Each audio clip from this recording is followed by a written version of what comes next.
Nous avons beaucoup travaillé entre nous dans un climat décontracté, d'amitié, et que le choix final qui a été fait, je ne vais pas vous le cacher, a été un choix difficile, tant la qualité des différentes candidatures était comparable. Et nous avons beaucoup réfléchi au profil du candidat du nouveau Front populaire. Ça aurait pu être une autre candidate, un autre candidat. Le choix s'est porté sur ma personne à partir de certains critères, peut-être d'ailleurs le critère d'ancienneté, ça a pu être un élément, ma connaissance de l'institution, mais d'autres que moi connaissent l'institution parlementaire. Et avec, je crois, ce que j'avais affirmé, c'est le souci d'assurer une présidence qui soit une présidence fidèle à ceux qui m'ont désigné, c'est-à-dire aux 4 groupes du nouveau Front populaire, c'est extrêmement important. La fidélité à des idées, prendre en compte que notre bloc, si on peut parler de bloc, est arrivé en tête des élections législatives et qu'à ce titre, nous avons une légitimité collective pour présider l'Assemblée nationale. Le deuxième élément, c'est le fait que, et je tiens beaucoup à ça, c'est d'être respectueux. C'est certes lié à ma personnalité, faire en sorte qu'on puisse avoir une Assemblée qui prenne des décisions importantes pour répondre à ce que l'on appelle dans notre jargon peut-être l'urgence sociale, c'est-à-dire répondre aux difficultés du quotidien. Nous sommes très attachés à ces orientations-là. Ça va être sans aucun doute les premières actions à conduire, mais ça dépendra bien évidemment de la majorité politique que nous serons à même de construire, et de le faire avec une forme de pacification. C'est-à-dire la France est abîmée aujourd'hui. La France est abîmée essentiellement parce qu'une grande partie de la population est une population qui considère qu'elle a été méprisée. Que ce soit dans les villes, dans les quartiers, dans les villages, et je suis un élu de la ruralité, il y a énormément d'attentes. Et notre responsabilité, c'est de répondre à ces attentes. Et c'est de le faire par un travail collectif que nous aurons entre nous, dans le respect mutuel de nos différents groupes, et en essayant de convaincre, au-delà de nos groupes, de la légitimité de ce que l'on porte et de l'urgence à répondre aux difficultés du quotidien. Voilà les quelques mots que je voulais prononcer pour présenter ma candidature et remercier encore une fois les 4 groupes, et notamment les 3 autres groupes, qui ont au final considéré que je pouvais être un bon candidat. Mais en tout cas, nous allons devant l'Assemblée nationale avec une volonté, c'est celle de gagner. Nous pensons que nous sommes en mesure de gagner. Et le perchoir, comme on dit, c'est accessible. Et aussi la décision que nous avons prise, c'est que nous n'allons pas tergiverser, c'est-à-dire que ce soit au premier tour, au deuxième tour, au troisième tour, s'il y a un troisième tour, ma candidature sera maintenue jusqu'au bout, parce qu'on estime qu'on doit porter une parole politique forte et qu'il ne s'agit pas de rentrer dans quelque combinaison que ce soit. Est-ce que vous pensez pouvoir élargir au-delà de votre pouvoir élargir notamment avec Attendez juste l'expression des 3 autres groupes, s'il vous plaît, pour soutenir la candidature d'André Chassaigne. Merci beaucoup. Eh bien, moi, je veux dire déjà que je suis ravie que nous ayons enfin un candidat du nouveau Front populaire. Ce candidat, c'est André Chassaigne, c'est notre candidat à la présidence de l'Assemblée nationale. Il incarne cette Assemblée nationale indépendante, dans un moment où l'Assemblée nationale doit être le cœur de notre République. Il a, par son expérience, par sa droiture, par l'ensemble de ses qualités, je pense, la capacité non seulement d'être garant du bon fonctionnement de cette institution, mais surtout de son indépendance par rapport à l'exécutif. Et donc oui, nous travaillons ensemble maintenant depuis quelques heures et nous avons abouti ensemble à la conclusion que cette candidature était la plus à même non seulement de représenter le nouveau Front populaire, mais de gagner. Parce que le nouveau Front populaire, c'est la première force politique au sein du Parlement. C'est elle qui mérite de pouvoir le présider et, en la personnalité d'André Chassaigne, d'être le garant de cette institution.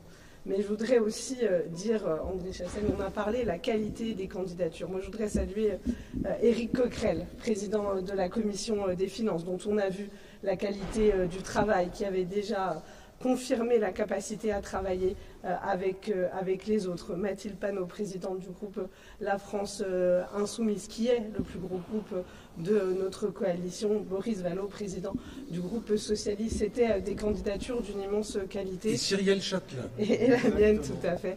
C'était des candidatures d'une immense qualité. Et je pense que ça démontre la capacité à faire prévaloir le collectif dans un esprit de responsabilité, dans un moment où on doit démontrer que le nouveau Front populaire est en capacité de s'entendre, est en capacité de gouverner.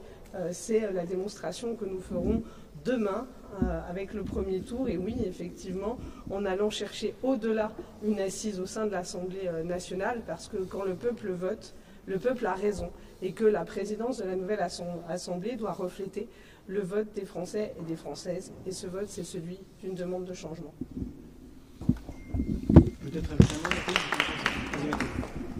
Donc bonjour à toutes et à tous. D'abord, je me réjouis qu'une étape ait été franchie à l'Assemblée nationale avec notre candidature unique pour la présidence de l'Assemblée en la personne d'André Chassaigne. Pour nous, c'est une étape très importante. D'abord parce que vous l'avez compris, le 18 juillet, donc demain, revêt une importance particulière du fait du président de la République lui-même qui a mis dans cette élection pour la présidence de l'Assemblée en quelque sorte un nouveau jeu sur les élections législatives, comme si le résultat n'avait pas été assez clair pour lui et comme si, depuis maintenant plus de 10 jours, il n'essayait pas de nier le résultat de ces élections législatives qui, je le rappelle, lorsque tous les sondages mettaient l'extrême droite en tête, des gens ne cessaient de dire sur les différents plateaux télé et sur les différents médias que le résultat serait incontestable du fait de l'énorme mobilisation citoyenne qu'il y a eu lors de ces élections. Eh bien, ce résultat est incontestable. Nous sommes aujourd'hui la première force politique avec la coalition du nouveau Front populaire de l'Assemblée nationale et nous sommes fiers de présenter une candidature commune qui, en quelque sorte, dit d'abord qu'il n'est pas possible que Yaël Braun-Pivet redevienne présidente de cette Assemblée comme si rien ne s'était passé, comme si les urnes ne s'étaient pas exprimées et comme si, là aussi, le peuple français n'avait pas exprimé une préférence pour le nouveau Front populaire, et puis que nous sommes en capacité de gagner le vote qui aura lieu demain. Nous allons y mettre toutes nos forces d'ici à demain pour montrer que, justement, le vote démocratique doit être respecté. Je veux dire aussi, puisque nous l'avons écrit, et je veux le redire ici, les Insoumis feront partie de la solution et non du problème. Puisque, ça a été dit par Cyrielle Châtelain notamment, nous avons, nous, retiré les 2 candidatures que nous avions mises sur la table, c'est-à-dire celle d'Éric Coquerel comme président de la Commission des Finances, qui n'a eu de cesse dans le précédent mandat de travailler avec les uns et les autres, et la mienne en tant que présidente de groupe, qui faisait aussi un écho aux autres présidents et présidentes de groupe qui se présentaient à cette élection. Nous sommes du côté de la solution et non du problème. Maintenant, nous allons mettre toutes nos forces, après cette première étape franchie, pour déjouer le coup de force présidentiel qu'est en train de faire Emmanuel Macron. Et déjouer le coup de force présidentiel d'Emmanuel Macron commence par gagner la présidence de l'Assemblée nationale. C'est ce sur quoi nous allons mettre tous nos efforts d'ici à demain.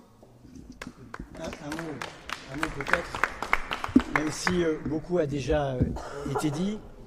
D'abord pour saluer la qualité des 5 candidatures qui avaient été déposées et faire avec vous le constat qu'il en était une qui, au fond, était la somme de toutes nos qualités individuelles. Et c'était celle d'André Chassaigne.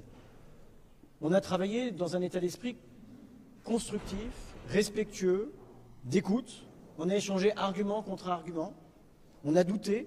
On a parfois pensé contre soi-même. Et puis nous avons acquis la conviction que nous avions, dans la personne d'André Chassaigne, au fond, ce candidat qui pouvait avoir l'ensemble de nos visages, de nos cultures et de nos qualités. Il était le plus à même, au fond, pour faire respecter, dans le vote qui se déroulera demain après-midi, le choix des électeurs et des électrices il y a maintenant une dizaine de jours. Et je sais qu'il y a au-delà de nous-mêmes, dans cet hémicycle, des gens qui ont bien compris qu'il y avait à la fois la volonté de faire obstacle à l'arrivée de l'extrême droite au pouvoir, mais qu'il y avait aussi la disqualification de la politique du président de la République qui, en réalité, n'a pas les clés. Les clés sont ici, nous allons en faire la démonstration demain. Il y a une démocratie parlementaire qui appelle à la fois un grand parlementaire et un grand démocrate. Et au-delà de nous-mêmes, je le disais, il y a des gens qui savent qu'ils mentiraient ou qu'ils tromperaient le résultat de cette élection s'ils devaient faire élire une autre force que celle qui est arrivée en tête aux élections législatives. André Chassaigne nous a dit l'état d'esprit qui était le sien, le garant qu'il est de l'indépendance de l'Assemblée nationale et de la bonne mise en œuvre d'un programme que les Françaises et les Français attendent. Je prétends que, quels que soient les bancs, ceux qui n'auraient pas entendu les fins de mois difficiles, les questions de pouvoir d'achat, de services publics qui paraît toujours s'éloigner et ne plus jamais avoir de visage, si ceux qui ont fait campagne n'ont pas entendu la difficulté à se loger, à se chauffer, à se nourrir, eh bien, je crois qu'ils seraient passés à côté de ce que leur ont dit les électeurs. Eh bien, nous allons nous battre pour que le meilleur rempart, en réalité, contre l'extrême droite, ce soit la République sociale. Et là aussi, qui mieux qu'un grand républicain, communiste, héritier aussi d'une riche histoire, celle du Conseil national de la résistance, pour incarner cette exigence là. Et donc, je dois vous dire que là, on peut dire qu'on a quand même un grand sentiment de fierté d'arriver devant vous. On vous avait dit aujourd'hui, on est encore aujourd'hui. Voilà.